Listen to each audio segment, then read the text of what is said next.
A continuación, regresamos con una ponencia que trata sobre los desafíos y soluciones locales en la implementación de pilotes helicoidales y encepados metálicos en proyectos de transmisión en Colombia. Para esta presentación, contamos con la participación de los ingenieros José Martínez y Romis Vides. El ingeniero Martínez es director técnico y cofundador de Axiatec, miembro del Deep Foundation Institute y pertenece a los comités de Electric Power System Foundation y de micropilotes helicoidales. Por otro lado, el ingeniero Vides es líder del área de estructuras de Axiatec y ha sido profesor de cátedra de varias instituciones, incluyendo la Universidad EAFIT. El día de hoy, los ingenieros nos presentarán casos de estudio y lecciones aprendidas en proyectos de transmisión nacionales. Por favor, demos la bienvenida a nuestros siguientes ponentes con un gran aplauso.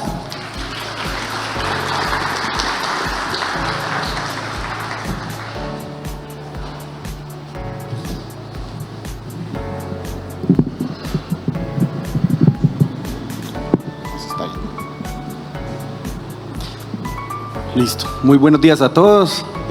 Muchas gracias por estar acá, por compartir con nosotros este espacio. Quiero tomarme un minuto para agradecer especialmente a nuestros invitados especiales del DFI por haber aceptado la invitación. Es un honor realmente para nosotros tenerlos hoy en Colombia. Bueno, el día de hoy vamos a contarles un proyecto que estamos terminando en estos momentos. Es un proyecto bastante desafiante. Creería que es como la primera vez que se implementa algo tan diferente, considerado como disruptivo en temas de transmisión de potencia, en específico las cimentaciones como tal. Para ello tenemos una agenda preparada. En principio pues vamos a abarcar las generalidades del proyecto. Vamos a dividir la presentación en dos partes. Yo les voy a contar un poquitico los aspectos geotécnicos y mi compañero Romis les va a contar un poquitico los temas estructurales asociados al proyecto. Y finalmente les vamos a contar un poquitico qué fue esa implementación del papel a la práctica, ¿cierto? Y realmente pues espero la disfruten bastante. En realidad creo que ha sido uno de los principales desafíos en nuestras vidas profesionales. Empecemos con la localización. Realmente pues se trata de un proyecto de transmisión de energía. Digamos que la construcción de un puerto localizado en el Caribe colombiano, específicamente Puerto Antioquia.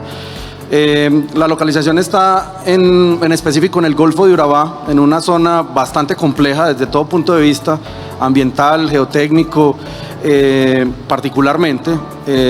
Digamos que el proyecto relativamente es pequeño, es una línea de 16 torres, pero tiene muchas complejidades. Está enmarcado en un contexto geotécnico bastante complejo.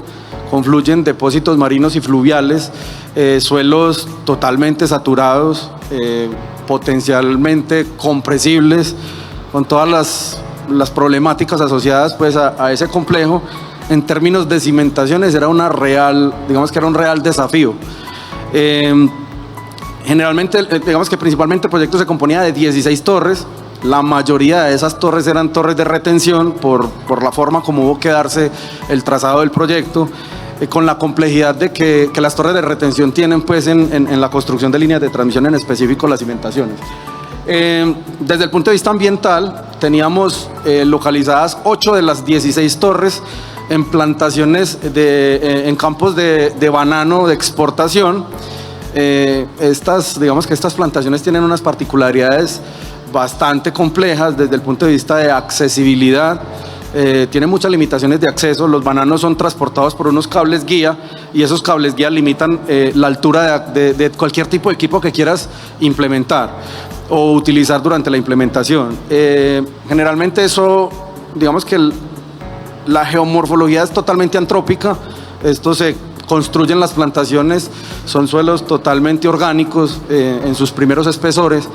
Entonces digamos que desde el punto de vista geotécnico no ofrece mayor competencia para el desarrollo pues como de la cimentación como tal.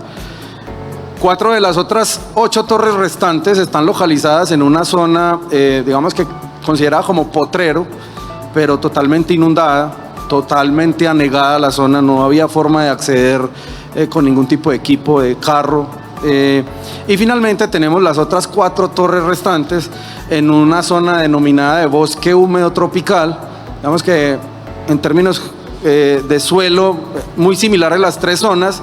Esta zona presentaba una complejidad mayor en cuanto a la vegetación era un poco más densa y eso generaba un gran contenido de materia orgánica en el perfil geotécnico.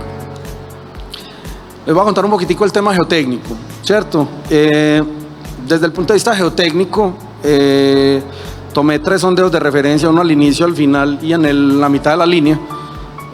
Podemos observar de que en términos de resistencia a la penetración estándar, los primeros de 6 a 8 metros no ofrecía prácticamente nada de resistencia. Y digamos que esto en términos generales ya nos traía a la mesa una cantidad de problemas, ¿cierto? En principio pues son suelos de origen sedimentarios, el perfil geotécnico era una intercalación de arenas y arcillas, en superficie, como lo pueden ver en el sondeo, suelos totalmente blandos, digamos que potencialmente compresibles, alto contenido de materia orgánica, como les mencionaba. En conclusiones, digamos que una insuficiencia geomecánica, y esto realmente nos pone ante la necesidad de pensar en una alternativa de cimentación profunda. Aquí superficialmente, como lo mencionaba el doctor Guillermo al inicio, pues uno inicialmente piensa en parrillas, zapatas, pero aquí o sea, no hay forma de pensar en ese tipo de alternativas y tenemos que trasladar esas cargas a unos estratos que medianamente ofrezcan una mayor competencia. No es que sea mucha tampoco. Inicialmente, Sebastián mencionó algo muy particular y es en el criterio de selección de cimentaciones, uno debería de pensar primero en cimentaciones hincadas previo a pensar en cimentaciones preexcavadas o prebarrenadas, y generalmente aquí en Colombia eso no ocurre, por eso me reía cuando lo mencionabas. Aquí primero se van a los micropilotes.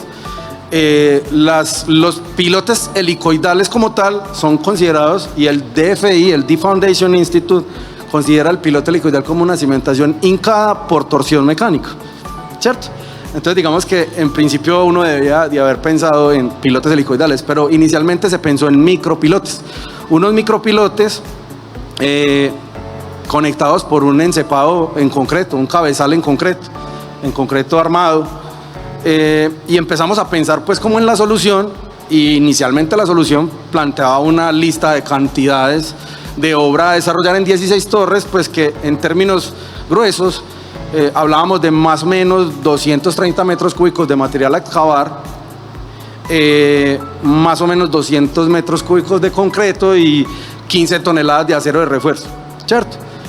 Sin embargo, cuando hablamos de cuánto tengo que entrar al sitio para construir las torres, o las cimentaciones más bien, hablábamos de que esos volúmenes se convertían en 614 toneladas de carga de material pétreo, arena, grava, agua incluso, porque el agua hay que transportarla, tiene que ser un agua con unas licencias ambientales particulares.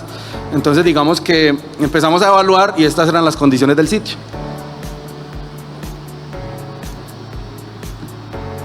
Particular, ¿cierto? Entonces, ¿cómo entro 614 toneladas de material en un plazo de construcción bastante apretado? Realmente estábamos desafiados a pensar. Tenemos que pensar en algo diferente, no hay forma de venir haciendo lo mismo, ¿cierto? Y ese desafío incluía unas premisas. En principio, reducir el acarreo de material, que era lo que más nos estaba pesando. Pensar en alternativas prefabricadas y más livianas, ¿cierto? Teniendo la premisa pues de que el metro cúbico de concreto pesa 2.4 toneladas, entonces necesitamos pensar en algo que pese menos.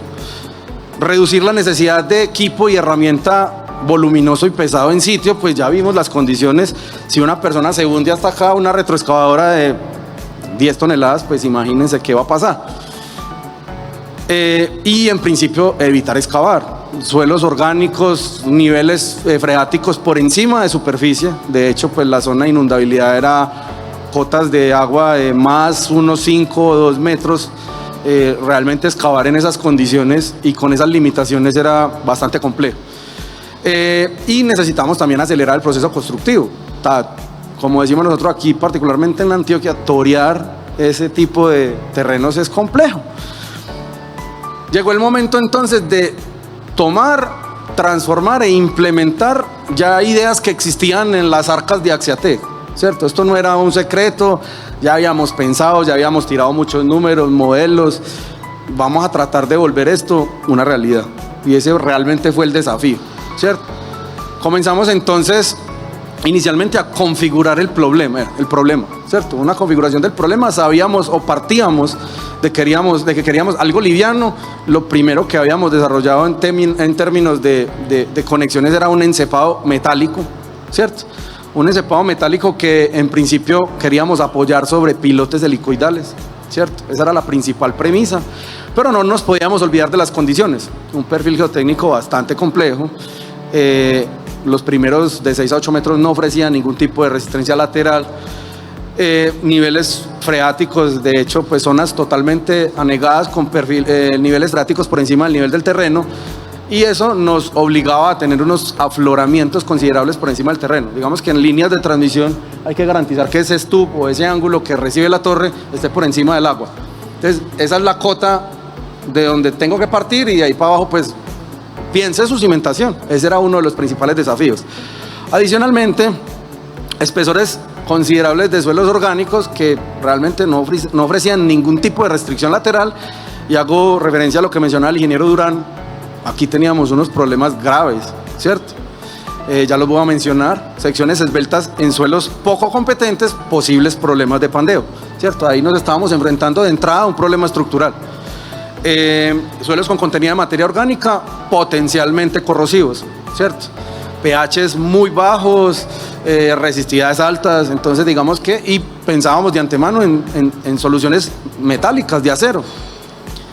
Longitudes no arriostradas excesivas, entonces eso nos traía problemas de excesos de deformación en las cimentaciones. Realmente estábamos a puertas de, yo creo que de los peores desafíos que nos hemos enfrentado en la vida profesional, ¿cierto? Empezamos ya a volver o a configurar ese problema que estaba conceptualmente en papel, vamos a volverlo un modelo matemático, ¿cierto? Ese era como el primer desafío. Lo primero que había que hacer era, bueno, vamos a representar esas condiciones en un modelo, y pues teníamos unas condiciones de suelo. Inicialmente habíamos tirado unos números y teníamos unas configuraciones de pilotes, de secciones transversales de pilote, cantidad de pilotes, ¿cierto? Y partimos de una premisa, digamos que una premisa que se le convierte en un problema a mi compañero Romis, y creo que con eso es que ir a empezar su parte, y es: yo voy a asumir desde el punto de vista geotécnico que tengo un elemento suficientemente rígido que haga que esos pilotes, porque un solo pilote no es capaz, que ese grupo de pilotes se comporte como un sistema. Entonces yo le digo: Romis, cuando usted empiece, sepa que esto es suficientemente rígido. Tengo unas cargas en líneas de transmisión, son bastante particulares, son unas cargas en condiciones normales y eventuales, generalmente vienen combinadas, unas cargas axiales por compresión o tensión con unos componentes de cortante en dirección longitudinal y transversal en simultáneo, ¿cierto? Entonces, esto no es de coger la carga axial y dividirla por el número de pilotes. Esto hay que analizar un problema de interacción suelo-estructura. Realmente el diseño de una cimentación de esto es un problema de interacción suelo-estructura. Empezamos a hacer múltiples iteraciones, y la condición de borde que funcionaba entre el pilote y el cabezal, el encepado, era restringida, restringiendo todos los grados de libertad, es decir, restringida por momento. Entonces eso era otro problema para mi amigo, ¿cierto? Yo asumo de que esto no va a rotar y asumo que es suficientemente rígido, ya usted haga que eso se cumpla, y lo que mencionaba Sebastián ahora es clave: defina, diseñe y haga verificación de que eso se construya como usted está percibiéndolo desde el inicio. De ese modelo de interacción suelo-estructura, entonces empezamos a entender de que ese elemento suficientemente rígido reaccionan esos elementos que conectan de forma diferente. O sea, las cargas en unos pilotes se cargan más que otros. El cabezal eventualmente, como pueden ver ustedes, en esta zona de acá, no se desplaza totalmente, sino que él trata como de rotar por la condición de borde que estoy definiendo.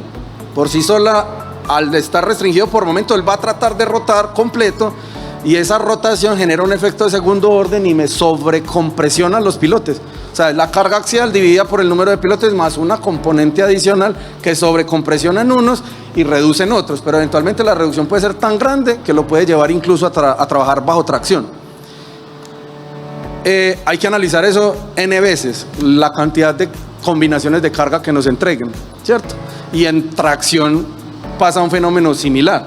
Una vez entendemos muy bien esto, empezamos a mirar lateralmente eso, cómo corresponde o cómo responde más bien al contexto, a la configuración del modelo, en términos de suelos, cargas y en términos básicos de dimensiones de elementos encepados.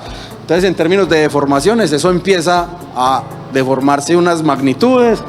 En términos de flexiones, eso empieza a hacerle efecto a los elementos verticales, en este caso a los pilotes, y en términos de esfuerzos cortantes pasa lo mismo. En función de ese análisis, más algo que no puedo dejar de un lado y es el tema del pandeo, empiezo a trabajar un poco el tema de capacidad portante, digamos geotécnica, ¿cierto? Pero antes de entrar a trabajar el tema de capacidad portante geotécnica, definí un montón de cosas que son necesarias de hacer, que es el tema de interacción suelo-estructura.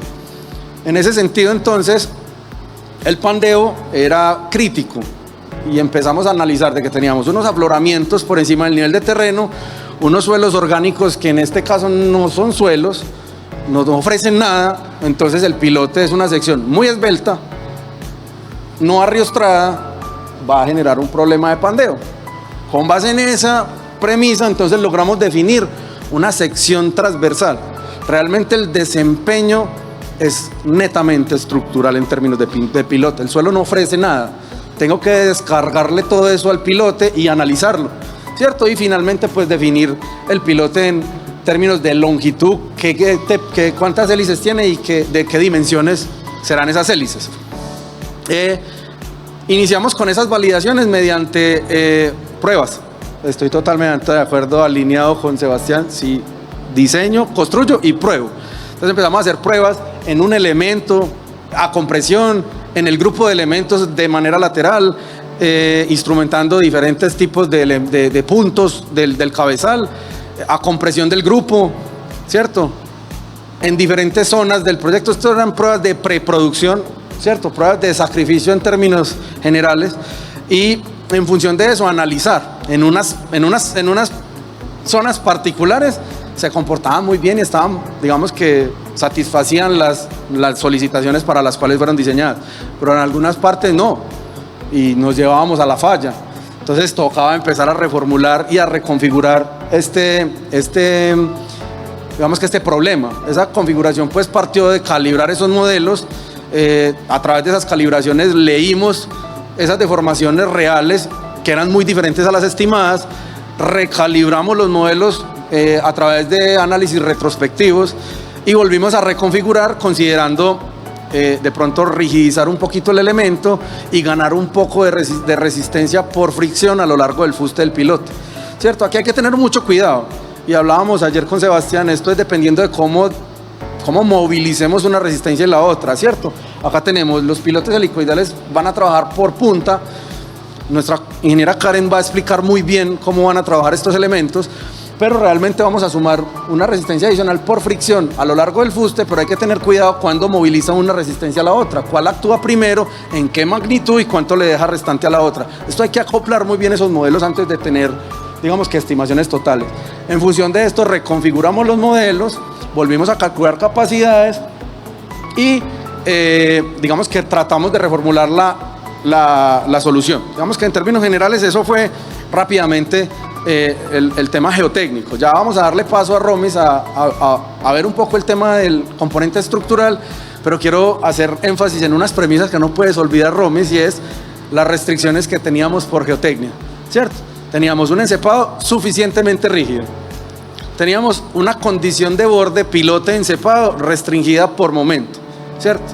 Teníamos que usar las variables P, Y, T, Z y QZ medidas de manera experimental, no las calculadas numéricamente. Y controlar deformaciones en la zona de no arriostramiento que no estaban en contacto por el suelo. No se te olvide eso.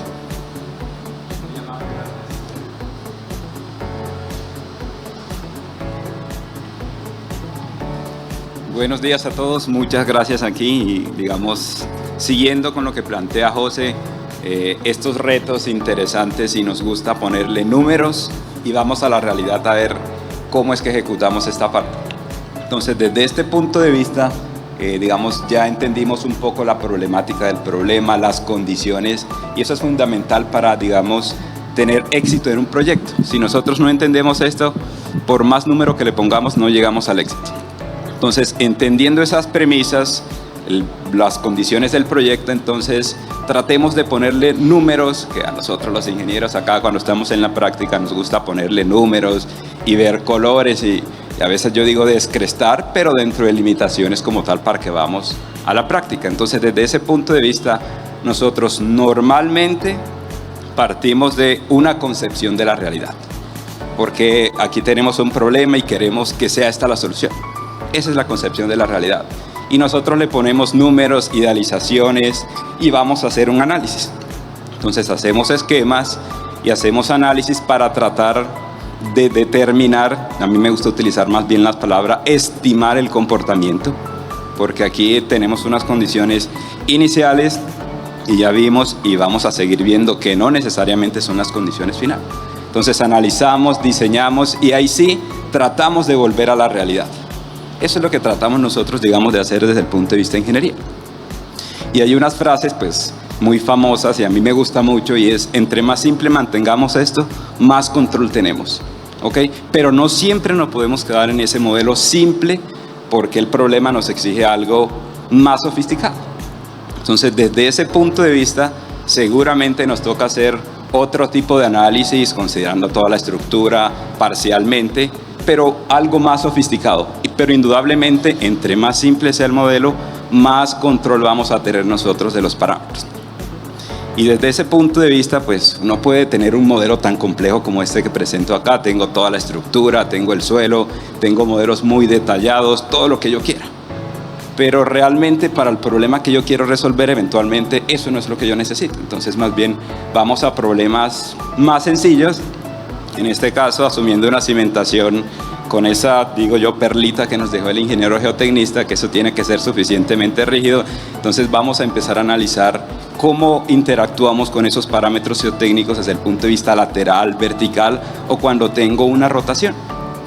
Y a veces nos gusta ponerle nombres a esto y decimos, mire, es que esas son las funciones de impedancia. Desde la academia entonces le ponemos esa parte real e imaginaria, hablamos de amortiguamientos no clásicos y todo lo que queramos meterla ahí. Pero repito, entre más sencillo mantengamos el problema, mejor entendemos la solución y el comportamiento de esto, que es uno de los mensajes que queremos dejar acá. Entonces, desde ese punto de vista, lo que normalmente hacemos y tratamos de llevar a esta solución son los análisis con esas curvas que mencionaba José anteriormente, curvas laterales, curvas PY. Nosotros normalmente utilizamos resortes a compresión, ¿okay? Porque el suelo cuando lo voy empujando pues funciona muy bien, pero cuando me estoy alejando realmente no nos ofrece mucho.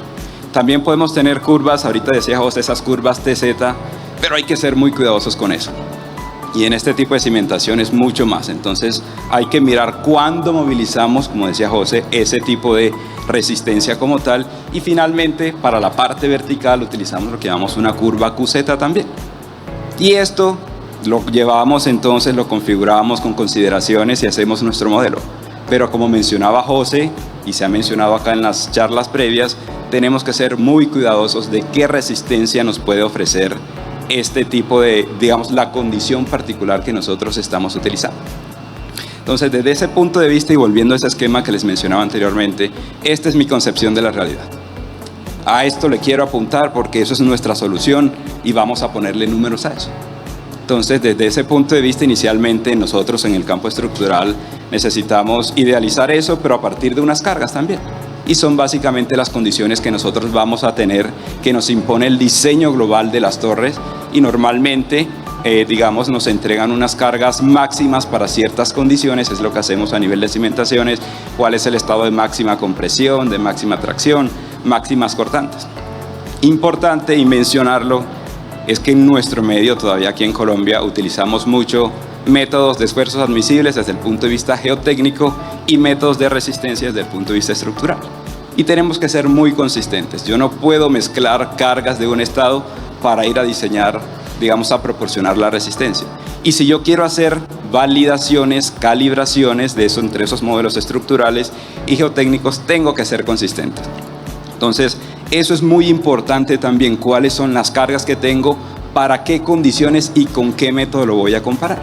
Entonces, desde ese punto de vista empezamos a hacer esquemas. Y esquemas, digo, algo sencillo, y realmente lo que vemos son líneas. Cuando uno va al programa de computador, incluso cálculos manuales, que para empezar son muy buenos para tener ideas de los órdenes de magnitud, pero cuando uno va a los programas de computador son un montón de líneas. Uno le muestra esto a un cliente y definitivamente no, pues esta persona no entiende el problema. Pero uno le da por allá un botón extruir y ya aparece la figura de la cimentación como creemos que va a ser. Y ahí sí el cliente como que sí nos empieza a creer un poco, no, ya sí se parece un poco a lo que yo definitivamente quiero que pase. Pero otra vez, entre más sencillo mantengamos esto, mejor controlamos, mejor entendemos la problemática. Y eso es importante.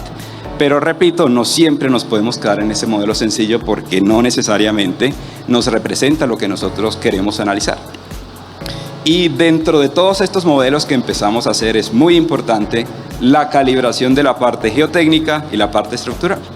Yo no me puedo ir por acá yo solo como estructural y resuelva sin antes haber puesto que lo que yo estoy considerando ahí sí converse con esa parte geotécnica. Entonces normalmente lo que hacemos en este proceso es a nivel de cargas mirar que estemos del mismo orden de magnitud. No vamos a llegar a la misma solución exacta, son programas de elementos finitos, depende del tamaño del elemento finito, de muchas variables. Hasta el mismo motor de solución que utilizan los diferentes programas de computador. Pero sí debemos tener presente que debemos mantener coherencia. Y aquí no es solo un problema de fuerza, que a veces nos concentramos en lo que es fuerza y creemos que es lo más importante, sino también el problema de las deformaciones. Es un problema de interacción suelo-estructura, pues en este caso particular, la fundación, una forma mucho más específica. Entonces también hay que calibrar estos modelos. Por ejemplo, para tener un orden de magnitud en el modelo geotécnico en la parte inicial que mostraba José, 17 milímetros en el modelo geotécnico, nosotros 16 milímetros en el modelo estructural. Entonces decimos, bueno, esto conversa no solo a nivel de cargas, sino a nivel de deformaciones también, y los patrones nos conversan. Entonces, ahora sí, vamos a hacer un análisis nosotros a nivel de resistencia, diagramas de momento, de cortante, lo que nos gusta a nosotros. Cuando vemos eso sí ya decimos, ya estoy casi. Pero ya estoy casi, eso no es del todo cierto. Y aquí Sebastián mencionaba algo, que en este mundo de las líneas de transmisión no tenemos una normativa clara de cómo afrontar el diseño. ¿Qué nos toca? Mire, es concreto, utilice algo de lo que usted sabe concreto. Por ejemplo, nuestro reglamento tiene incluido el título C de concreto, el título F de acero, pero si nos vamos a los estándares estadounidenses, el estándar ACI, el ISC, entonces nos toca utilizar eso porque finalmente pues, son los materiales constitutivos que tenemos. Eso, digamos, es algo importante mencionarlo acá, y así nos toca entonces poner, por ejemplo, con el método de resistencia, entonces yo reduzco la resistencia nominal que calculo y lo comparo con esa carga, repito, a nivel de resistencia. Las comparaciones anteriores eran a nivel de cargas de servicio, de cargas de trabajo, porque tengo que ser consistente en todo el proceso. Entonces le ponemos números y ahora sí vamos a un poquito más allá porque eventualmente este problema no solo termina aquí. Entonces, desde ese punto de vista, lo que hicimos aquí ya teníamos un dimensionamiento, pero decimos vamos a hacer entonces unos análisis más específicos porque el ingeniero geotecnista por allá nos dejó unas consideraciones interesantes que nosotros también debemos garantizar acá. Porque si yo no converso en todo este proceso, definitivamente no hay coherencia y puedo entregar cualquier cosa y en el campo voy a medir cualquier otra. Entonces, eso es importante. Y lo que hicimos fue pasar de ese macro modelo con modelos sencillos a otros elementos, digamos, finitos, mucho más refinados, acá con elementos tipo área, por ejemplo. E inicialmente, lo que nos gusta mirar, pues que no exceda la capacidad, digamos, con esfuerzos de von Mises y los esfuerzos de fluencias como tal. Pero no solo eso, sino es, vea, el geotecnista me dijo, eso tiene que ser lo suficientemente rígido. ¿Cómo empezamos a ver eso? Entonces ahí es donde nos toca pensar cómo rigidizo esta parte, cómo rigidizo esta otra. Y por ejemplo acá en los análisis, este es un análisis para una carga pues, de compresión, digamos, y básicamente me interesa ver cuáles son las deformaciones relativas para decir señor geotecnista, usted me dijo que lo quería suficientemente rígido el problema, pues aquí está esa solución, sí puede ser. Por ejemplo, empezamos a hacer aquí, supongamos que esa línea es la parte no deformada, las deformaciones están exageradas, y empezamos midiendo, mire, es que eso realmente no es infinitamente rígido. Y aquí, pues me gusta mucho la palabra que utilizó José anteriormente, tiene una rigidez suficiente. Cuando uno analiza las estructuras y pone todos los apoyos empotrados por ahí, ese es el primer enfoque. Pero cuando tenemos problemas como este, definitivamente eso es lo menos adecuado. Entonces hay que entender que en la ingeniería estructural partimos de unos apoyos sí, deformables, pero después vamos a ver que eso no necesariamente es así. Entonces, por ejemplo, aquí medíamos y teníamos una deformación relativa aquí de 1.5 milímetros para esas cargas pues, que estábamos analizando a nivel general.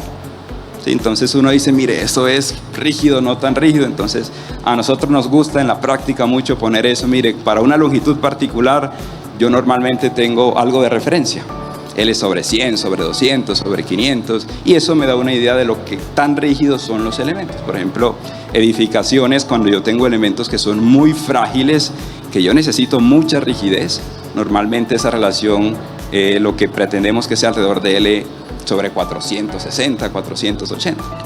Entonces, primero aquí, verticalmente, geotecnista, bueno, esto aquí funciona rígidamente, que es una de las premisas también.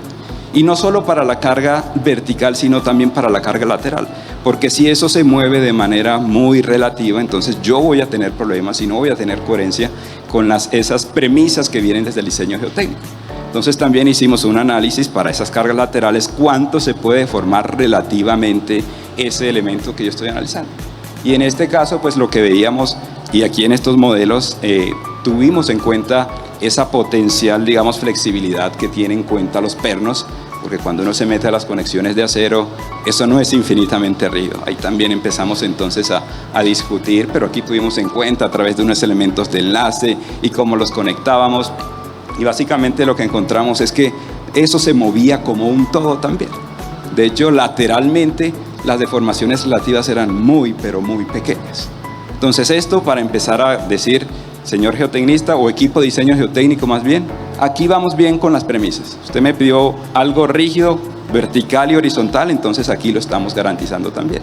Y repito, eso es importante porque si yo no converso con esas suposiciones iniciales, pues definitivamente no estoy entendiendo bien el problema.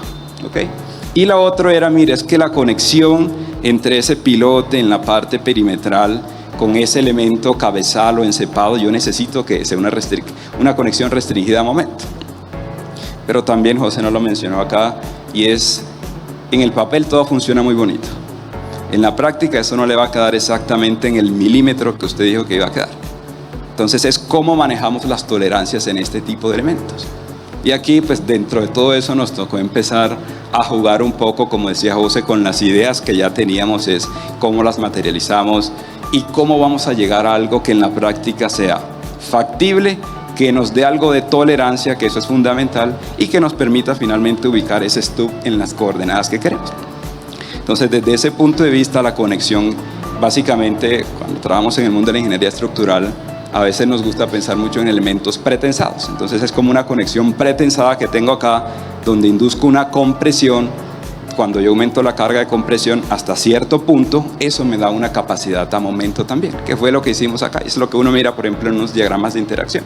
Entonces básicamente pretensamos una conexión, y lo que vemos acá en la parte superior es que yo puedo tener de una u otra forma una tolerancia. Entonces teníamos una parte hueca, que la calculamos también, y entonces teníamos para que se conectara con ese perno y posteriormente se pretensara, y después dijimos, bueno, tenemos que considerar esto también porque en algún caso de compresión ese perno pues tiene una sección particular, pero se puede pandear también, es un elemento muy esbelto. Entonces una de las soluciones fue rellenemos eso con concreto, que eso nos ayuda a riostrar lateralmente ese perno internamente. Entonces, por un lado, estoy siendo consistente con esa conexión que se necesita, porque desde el punto de vista geotécnico, si liberamos eso a momento, se nos deforma esta vida, y la otra, y ya no tenemos la solución que queremos. Entonces, importante conectar lo que yo necesito, las premisas, para poder llevar esto a la realidad, y que no solo se quede en el papel. porque repito, en el papel todo funciona muy bonito, entonces sí tenemos que ponerle números, porque realmente, inicialmente, y digo inicialmente, así es que nos defendemos, con números. Ahorita Sebastián decía, usted hace una prueba y valida que eso funcione o no funcione, pero inicialmente cuando no tenemos las pruebas tenemos que validarlo a punta de números y utilizar modelos constitutivos y cómo es el hacer y cómo es el concreto y cómo, me gusta utilizar esta frase, cómo engaño yo al programa de computador para decirle, mire, lo que yo le estoy poniendo ahí a través de un elemento link, enlace, usted no sabe, pero yo sí sé más o menos. Entonces es importante este tipo de situaciones. Y también aquí hacíamos después, de una manera mucho más detallada, esos elementos finitos, el análisis muy local de las conexiones también. Entonces agarramos con un todo, ya con un programa de computador más especializado, pero repito, partiendo de una idea de un dimensionamiento. Yo no puedo llegar y meter aquí cualquier cosa y esperar cualquier cosa a ver si funciona.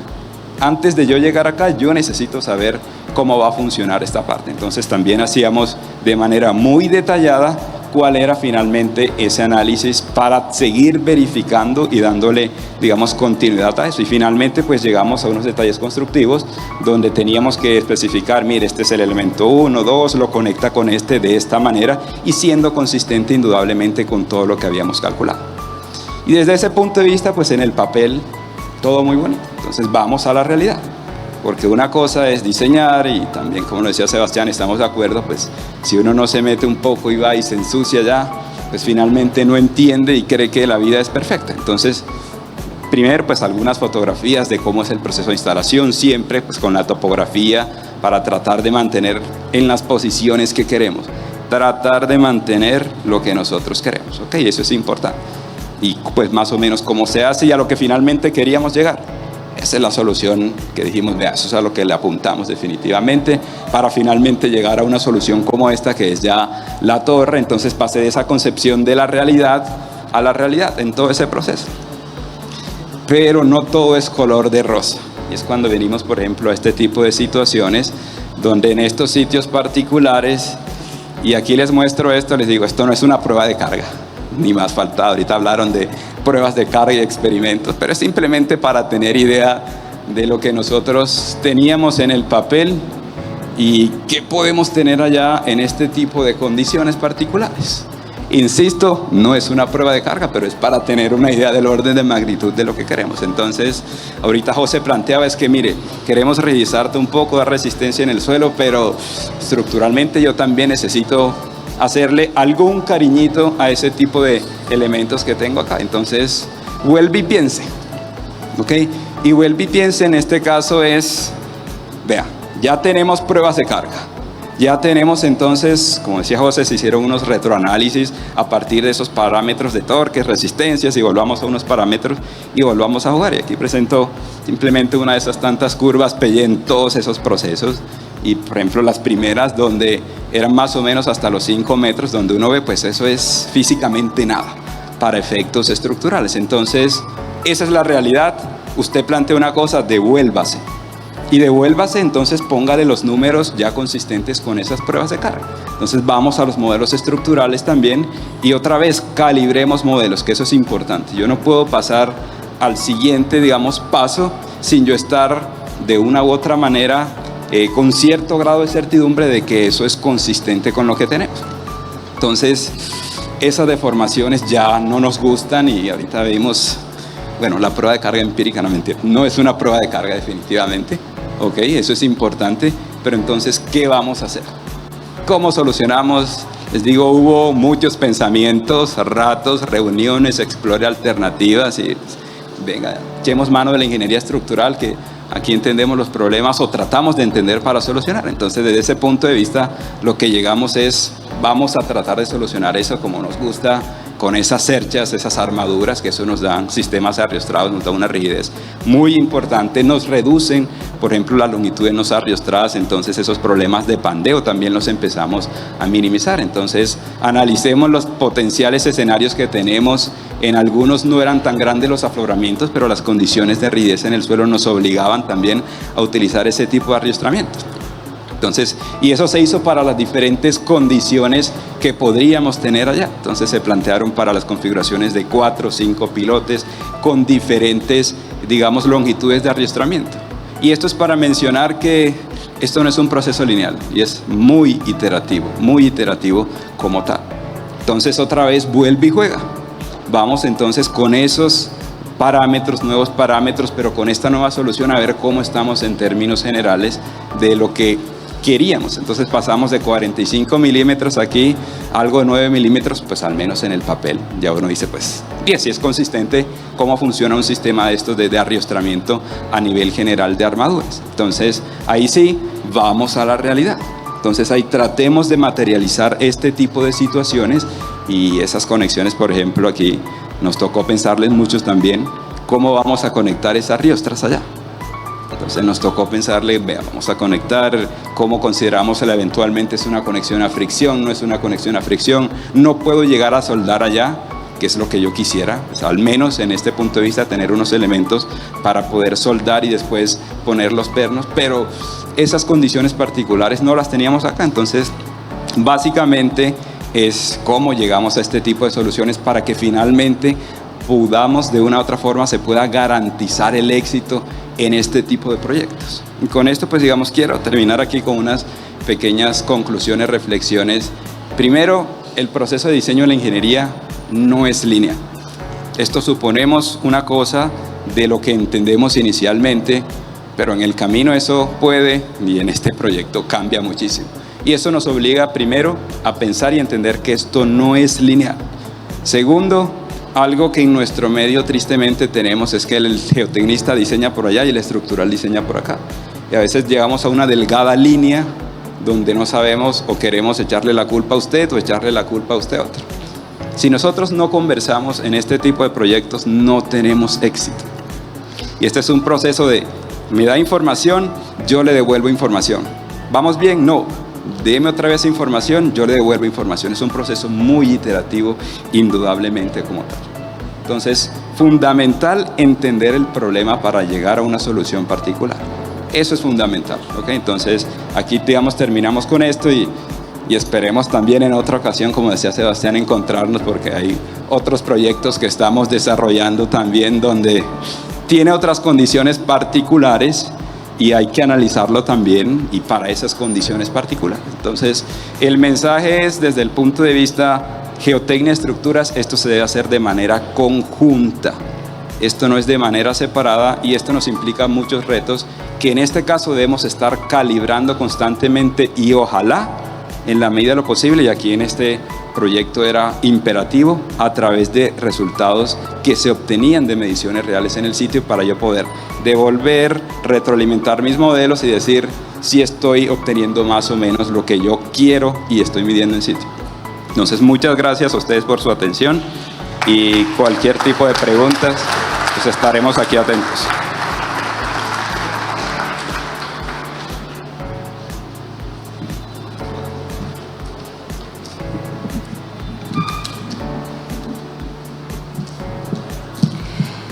Gracias a los ingenieros Martínez y Vides por compartir su valiosa experiencia en este campo.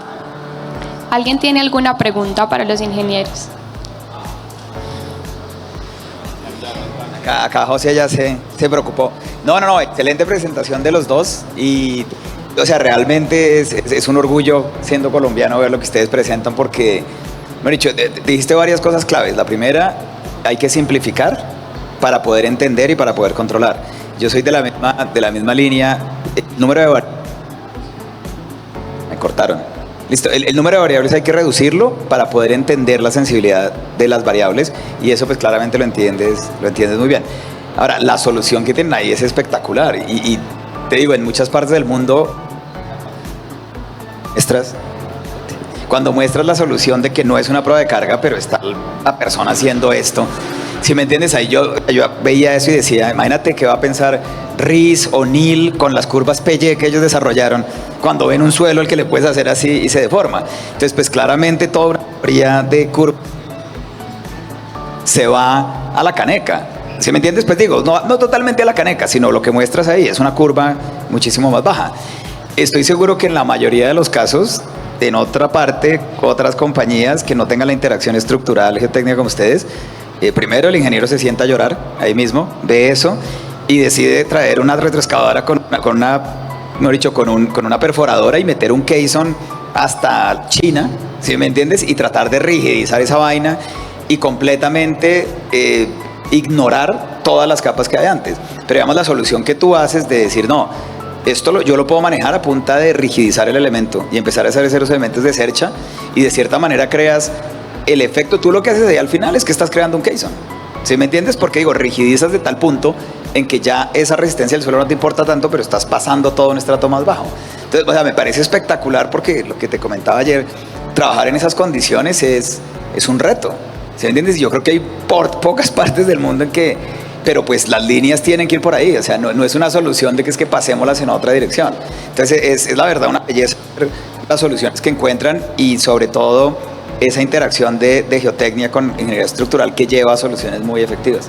Entonces, no, la verdad no es una pregunta, solamente unas felicitaciones y me enorgullece ver que hagan cosas así.